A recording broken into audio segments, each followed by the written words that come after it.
Nous sommes en Colombie-Britannique, au Canada. Une région magnifique, mais sauvage et dangereuse, pour aider à protéger le dernier vrai géant d'Amérique du Nord, l'esturgeon blanc. Il y a quelques jours, on a rencontré le biologiste Colin Schwind. Hey, how's it going, Cyril? Pretty good, yourself? Les données que Colin et ses collègues récoltent depuis des années ont révélé des conséquences alarmantes pour les populations d'esturgeons. And so, if nothing's done, these fish are definitely headed in the wrong direction. Pour essayer de déterminer précisément les causes de leur déclin, ils implantent des tags ou balises acoustiques sur les esturgeons adultes, ce qui permet de suivre leurs déplacements et étudier leurs habitudes de reproduction. Pour continuer ses recherches, Colin a besoin de notre aide pour capturer et taguer ces géants.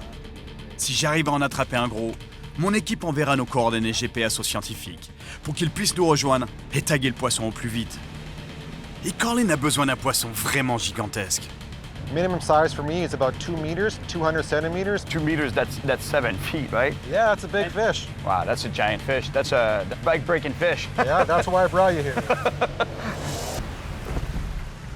Colin travaille pas très loin sur la rivière. Il nous rejoindra rapidement si on l'appelle. Mais avant toute chose, il faut réussir à capturer un énorme esturgeon. C'est pas gagné. Ça marche pas, ça. Effet le courant, c'est que ça ramène la ligne systématiquement au bord ici où je prendrai rien. Il n'y a pas assez de fond, c'est dans les cailloux. Faut vraiment que j'arrive à lancer là-bas. Il y a un endroit qui a l'air vraiment bon parce que je vois que ça fait des tourbillons à la surface, puis là, ça amènerait l'appât vers le large. Comme beaucoup de prédateurs, l'esturgeon est un poisson opportuniste. Pour économiser de l'énergie, il cherche les eaux calmes, juste en bordure du courant principal, qui lui apporte sa nourriture. Mais réussir à lancer l'appât aussi loin est un vrai challenge.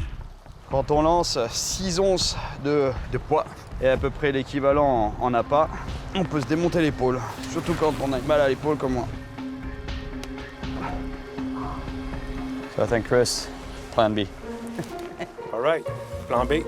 Heureusement, on avait anticipé ce problème. Et on a peut-être trouvé une solution. C'est un peu fou, mais ça devrait marcher. C'est un plomb de 22 onces. C'est plus d'une ligne. Là. On va voir si le drone est capable de lever ça. Est-ce qu'on a des casques? OK, engine. Puisque le bon spot se trouve trop loin du bord, On est prêt?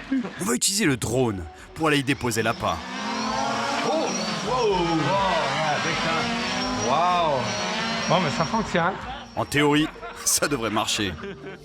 Plan B is where we take a really expensive drone that is in theory not waterproof, and we fly the bait all the way out there, like 100 yards out there maybe.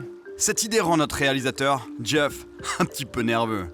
Si on perd le drone, c'est un problème pour la suite du tournage. We've never tried this before. It may work, but we may also end up losing a drone right now. C'est bon, tu vois le spot? Là où tu vois que ça fait des gros remous, Oui. c'est là que ça se passe à mon avis. À la ligne de courant, vraiment? Ouais, vraiment à la ligne de courant. OK. C'est loin, hein? C'est une raille.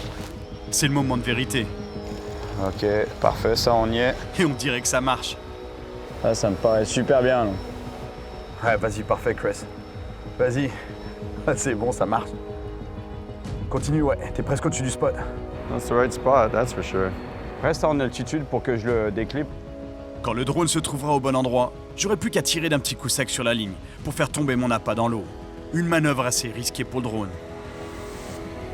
Je te le déclipe là. Attention, c'est bon.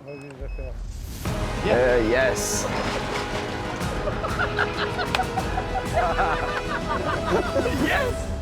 On va enfin réussir à pêcher et pêcher correctement. Merci Chris, merci le drone. Ça s'appelle de la pêche assistée par technologie. Et voilà. Au moins Jeff est soulagé. Yeah, man. Oh, I love it. What a job. Huh? You love your job, hein? Yes. Terry, tu l'aimes ton travail? Comme ci, comme ça. Ok, maintenant ça pêche là, pour de vrai. Allez.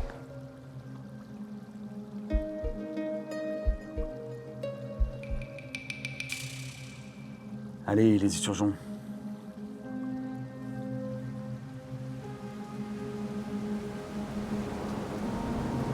Go. Here we go.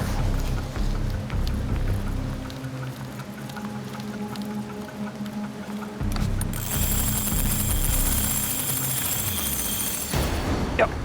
Fish on. Oh yeah. On est sur un gros poisson. J'ai du poids au bout de la ligne, mais il bouge pas tellement, il arrive tout doucement. Ça peut être trompeur. Je vais me faire surprendre par un énorme poisson d'un coup, ça serait possible. Oh. Here we go.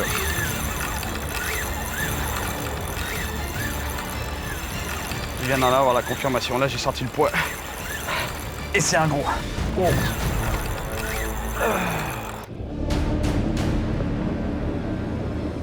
Je vais essayer d'amener ce poisson près du bord.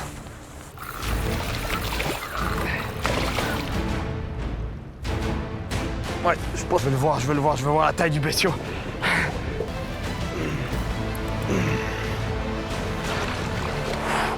Ouais, je commence à le sentir passer là.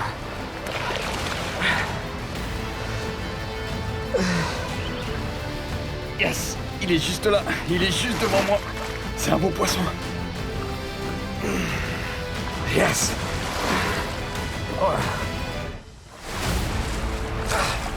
Oh. Oh. Ah, il est beau, ouais. Il est beau. Mais à mon avis, malheureusement, il est trop petit.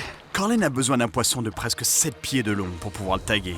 C'est plus de 2 mètres. Okay, you do the nose, I'll get the fork of the tail. Make sure we don't lose him.